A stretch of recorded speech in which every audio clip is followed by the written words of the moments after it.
नमस्कार। आज कथा सखी में सुनिए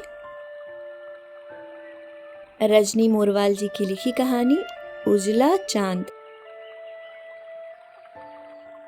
आज फिर रागिनी बालकनी में खड़ी थी। शाम के धुंधलके में चांद कुछ अधिक ही पतला और सफेद नजर आ रहा था। दो पर्वतों के बीच से यूं झांक रहा था जैसे किसी ने जबरन ठेल कर धकेला हो। पास ही खटाखट खटाखट की आवाजें आ रही थीं। शायद पास ही कोई लकड़हारा किसी पेड़ की जड़ों पर निरंतर प्रहार कर रहा था। रात का ईंधन जुटाने की तैयारी में व्यस्त होगा। रागिनी मुस्कुराई कि यह लकड़हारा पेड़ों की जड़ें काटकर अपनी जड़ें सुरक्षित कर लेना चाहता है। दूर पर्वतों पर दूर तक छोटी छोटी झाड़ियां बिखरी हुई नजर आ रही थीं, जैसे अपने झुंड से विलग होकर परेशानी में यहां वहां भटक रही हूं। पर्वत की सबसे ऊंची चोटी पर एक लाल बत्ती लगातार जलती बुझती जा रही थी, जैसे उस बत्ती के तार आपस में मिलकर फिर से बिछुड़ रहे हों। ओफो, यह क्या हो रहा है मुझे इन दिनों। एयरपोर्ट पास ही है, शायद विमानों को रास्ता दिखाने के लिए उसे वहां लगाया होगा। हर चीज इस संसार में उसकी तरह अपनी जड़ों की तलाश में व्याकुल थोड़ी है। क्या यह उसकी अंतरात्मा का प्रश्न है, जो हल ढूंढने के प्रयास में जीवित व अजीवित हर किसी चीज में आजकल अपना उत्तर तलाशने लगा है? ये इनकेन प्रकारेण उत्तर वही पाना चाहता है जो उसके दिल दिमाग में पहले ही से विद्यमान है। बचपन में जब वह माँ से पूछती थी, माँ मैं कहाँ से आई, माँ हंसते हुए रागिनी का हाथ अपनी कोख पर रखकर कहती थीं कि देख रागिनी, तू यहाँ से आई। और रागिनी भी बहल जाया करती थी। मासूम से सवाल का मासूम सा उत्तर उसे आश्वस्त कर जाता था और वह माँ की रानी बेटी बनी बनी फिर से इठलाती हुई खेलने चल देती थी। स्कूल कॉलेज में भी जब सहेलियां वही पूछती थीं कि तुम्हारा नाम क्या है, वह कहती रागिनी कुमारी। थोड़ी खुसर पुसर के बाद फिर कोई पूछती, अच्छा तो तुम्हारे पिता का नाम क्या है, तुम्हारा सरनेम क्या है, I mean what's your full name, यानी कि तुम्हारा पूरा नाम क्या है। रागिनी घबराकर कहती, चलो भागो यहां से, मुझे पढ़ने दो, कल मेरी परीक्षा है। मगर यह प्रश्न कि रागिनी तुम्हारा पूरा नाम क्या है रात भर उसका पीछा नहीं छोड़ता था। रात भर क्या, बल्कि यह प्रश्न तो रागिनी की परछाई बनकर ताउम्र उसके साथ साथ ही चलता आया है। 2 वर्ष पूर्व जब वह लेक्चरर बनकर इस शहर में आई तो वर्किंग विमेन्स हॉस्टल को ही उसने अपना आशियाना बना लिया था। इस शहर की हरियाली और शांति उसे बेहद सुकून देते हैं।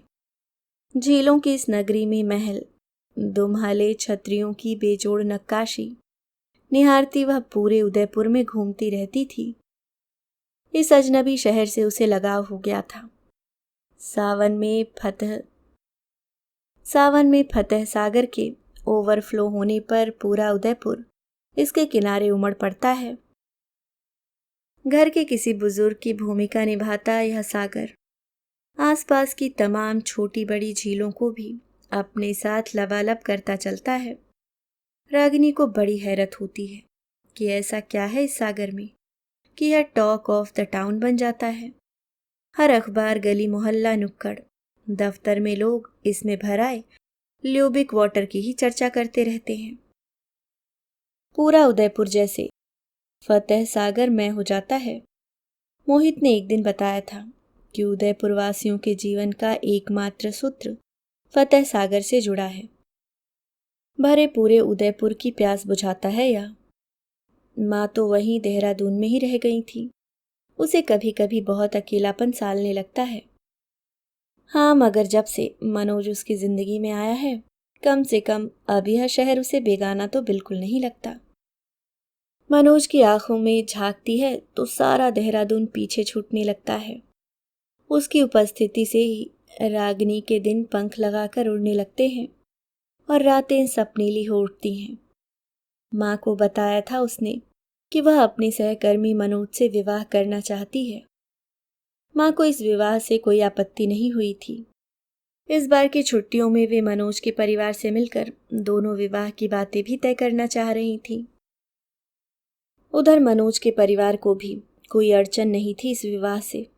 उस दिन मनोज के पिताजी जरूर पूछ रहे थे, रागिनी, अपने बेटे की पसंद में हमारी भी रजामंदी है, परंतु अपने माता पिता के बारे में भी कुछ बताओ। कम से कम शादी से पहले एक बार उन्हें हमसे मिलवाओ तो सही। एकाएक से पूछे इस सवाल से रागिनी घबरा गई थी।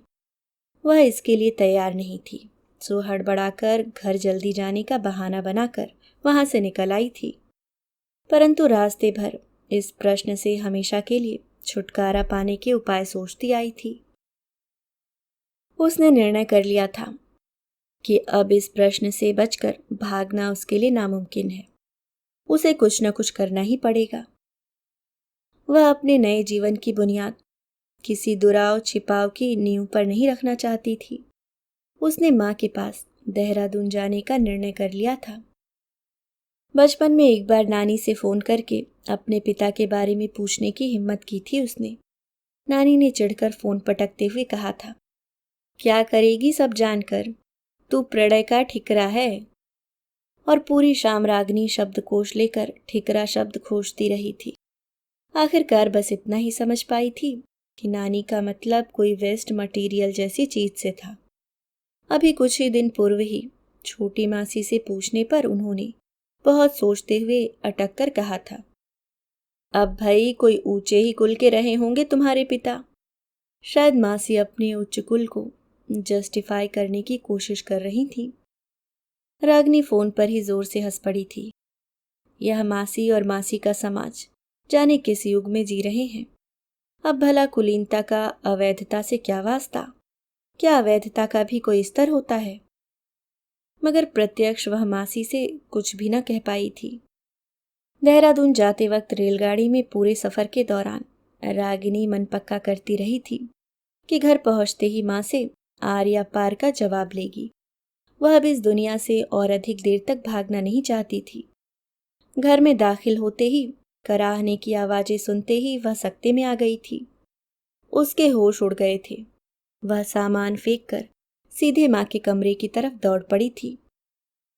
माँ न जाने कब से जाने इस तरह बीमार पड़ी थी। पूछने पर बोली कि तू चिंता करती इसलिए नहीं बताया, मैं ठीक हूं। किंतु रागिनी समझ चुकी थी कि अब कुछ ठीक नहीं होने वाला। माँ कितनी पीली व दुर्बल लग रही थी। उनकी आंखों के आसपास स्याह घेरे फैले हुए थे। बरसों की थकान से लदी बरौनियां मूंदने से पहले आंखों से इजाजत मांग रही थीं। यूं लग रहा था सांसें सिर्फ रागिनी के इंतजार में ही अब तक अटकी हुई थी। आखिरकार रागिनी ने माँ से पूछ ही लिया था वह एक अहम प्रश्न जो उसे जीवन भर परेशान करता रहा था। क्या तुम जीवन के इस पड़ाव पर भी पिताजी से मिलना नहीं चाहोगी? मुझे उनका नाम पता ही बता दो, मैं उन्हें सूचित कर देती हूँ। क्या पता तुम्हारी नाजुक हालत की खबर उन्हें यहाँ खींच लाए। माँ इस कमजोर हालत में भी मुस्कुरा दी थी। वह बोली, रागिनी, तेरी जड़ें मेरी कोख से उपजी हैं। तू किसी छलावे का पीछा न कर। सृष्टि का निर्माण ही सत्य है। किसने व कैसे किया यह प्रश्न निरर्थक है। तू सिर्फ मेरा अंश है। रागिनी को अपना प्रश्न फिर व्यर्थ जाता दिखाई दे रहा था। उसके हाथों से माँ की कमजोर हुआई हथेलियों की पकड़ ढीली पड़ चुकी थी। वह समझ चुकी थी कि माँ उसे हमेशा के लिए अनुत्तरित छोड़कर जा चुकी थी। उसे अपने तमाम प्रश्न हवा में मंडराते नजर आ रहे थे। अब उसे अपने इन प्रश्नों से अकेले ही जूझना था। माँ तो अब एक गहरी नींद में समा चुकी थी। माँ के क्रियाक्रम के 12वें दिन बाद वापस उदयपुर लौट रही रागिनी इसी सोच में डूबी हुई थी कि माँ चाहती तो उसे अजन्मा ही महसूस सकती थी। उसकी माँ एक बहादुर औरत थी। उसने न जाने किन कमजोर क्षणों में उसे ग्रहण कर लिया होगा, परंतु फिर भी परिस्थितियों से सामना करते हुए न केवल उसे जन्म दिया बल्कि इतना सशक्त भी बनाया। माँ के ही प्रयत्नों से आज वह अपनी एक पहचान बना पाई थी। एक वह है जो ताउम्र उनसे निरर्थक प्रश्न पूछकर व्यथित करती रही।